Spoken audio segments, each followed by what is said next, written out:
Hey guys, welcome to another Mini Z video. Decided I'd like to show you my Kyosho Mini Z Honda HSV010 cars. I've got the entire set that Kyosho released. So they're from the Super GT 2010 race series. So I'll start with the one that's currently on duty on my racetrack.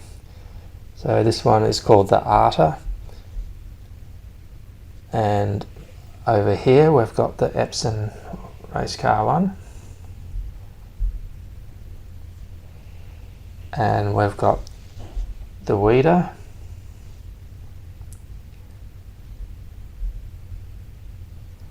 and over here we've got the Raybrig, which is a limited edition, one of 2000. So it's got some chrome on the side, it's got some interesting different colours, some chrome on the roof as well. Next to that we've got the prize of the collection, the Kaihin, which is also a limited edition, one of 1500, and this one just takes chrome to the next level.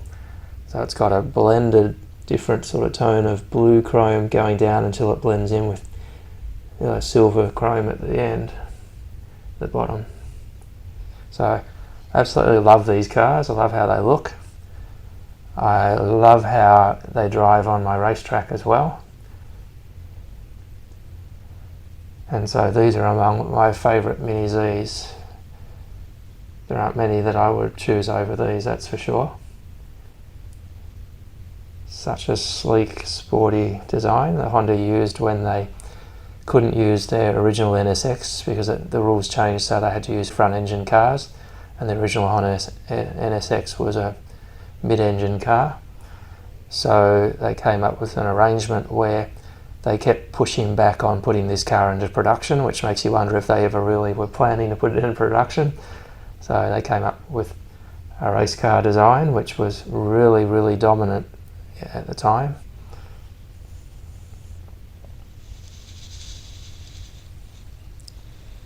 I'll just see if I can capture the Kaihin chrome from a few different angles, see if it picks up the chrome in the light. Yeah, it's hard to tell at this point filming, but I think that'll probably show it.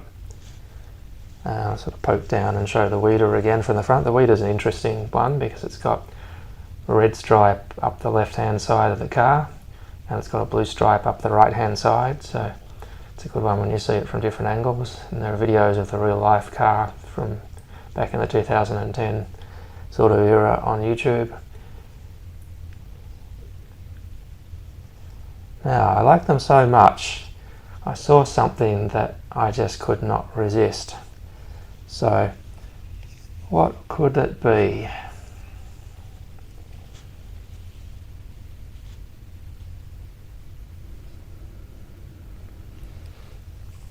Look, baby cars. So, there's the Mini Z Kaihin. And there's a 143 scale version of the Kaihin made by a Japanese company called, I don't know how it's pronounced, it could be Ebro, it could be Ebro, not sure, so I'll call it Ebro, I guess. And there's the Mini Z Weeder car, and there's the 143 scale Weeder car. So notice straight away that when it's a scale model rather than a Mini Z, they don't have the compromise of having to have suspension travel and standardized wheel sizes, so see how the wheels fill the arches completely like a real race car would do. Notice how the Kaihin has a similar kind of chromey sort of look to it, although the Mini Z version I think has better chrome. So I'll move back to the Mini Z so you can see it.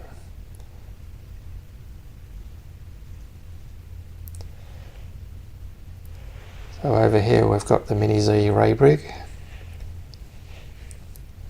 and right next to it we've got the baby Raybrig.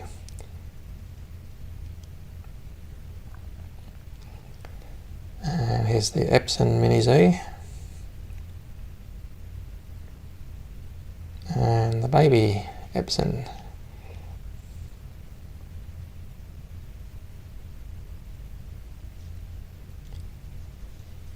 Now I couldn't leave out my Arta HSV 010. So of course I had to get a baby for that one as well. So for all 5 of the Mini Zs that were the 2010 versions of the Honda HSV 010, I bought an Ebro 2010 version 143 scale that matches them. So I'll zoom out a bit, or move the camera back so you can get an idea.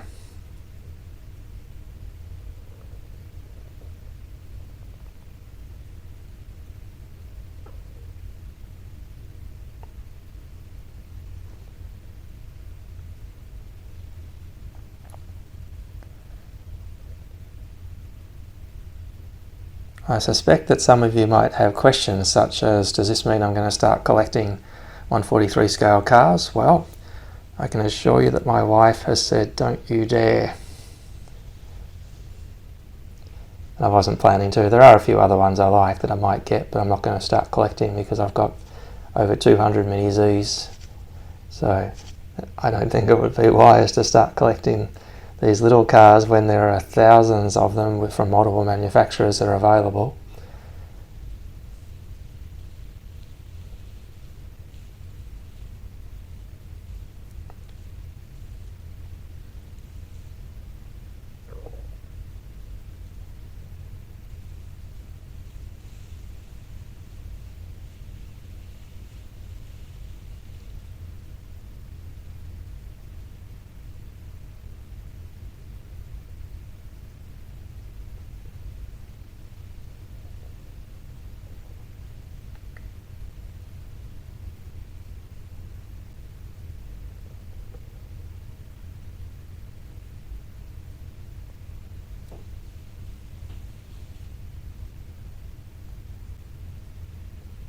It's been interesting to have a quick comparison between the Mini Zs and the Ebro models. So the Ebro models are very good for their size, and it shows some of the things which are the limitations of the Mini Zs, having to standardise on chassis wheelbases and chassis width type things, and as I said earlier, having suspension travel to be a radio controlled car, and then standardising on wheel sizes. But Mini Zs look really good, and so do the Ebro models. So I think both of them are successful, and with different aims.